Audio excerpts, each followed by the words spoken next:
বৃষ্টিতে থেমে থাকে না মানুষের জীবনযাত্রা। খালের বুক ভরে ওঠে নৌকার পর নৌকা ভরা পেয়ারা নিয়ে। পেয়ারার সঙ্গে থাকে জীবিকার টান, অভাবের চাপ আর বেঁচে থাকার আশা। কৃষি সম্প্রসারণ অধিদপ্তরের তথ্য অনুযায়ী বরিশাল বিভাগের স্বরূপকাঠি, বানারীপাড়া আর ঝালকাঠি সদরেই 2718 হেক্টর জমিতে পেয়ারা চাষ হয়। সেখানে উৎপাদন হয় প্রায় 25,000 টন পেয়ারা, যার বাজার মূল্য প্রায় 50 কোটি টাকা। ভীমরুলি, আটগড়, কুরিয়ানায় প্রায় 10,000 কৃষক পেয়ারা, আমড়া ও লেবু চাষে যুক্ত।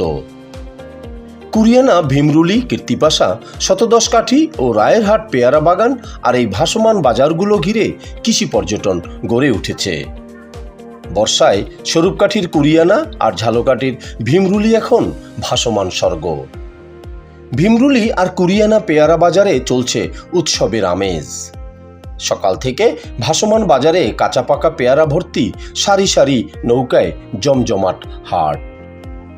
কিন্তু ছবির মতো সুন্দর এই ভাসমান বাজারের ভেতরে লুকিয়ে আছে দুশ্চিন্তা। পেয়ারা মৌসুমের শুরুতে 20 থেকে 25 টাকা কেজি দরে বিক্রি হলেও মৌসুম বাড়ার সঙ্গে সঙ্গেই খুচরা বাজারে দাম নেমে আসে 8 থেকে 10 টাকায়।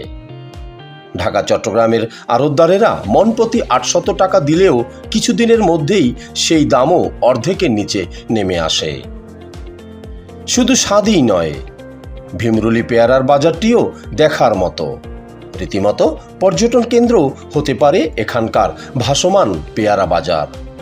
গাছপালা ঘেরা শাখা নদী ও খালের উপর সবুজ পেয়ারা ভর্তি নৌকাগুলো দেখলেই প্রকৃতিপ্রেমীর মন মিশে যাবে ঘন সবুজের ছায়ায়।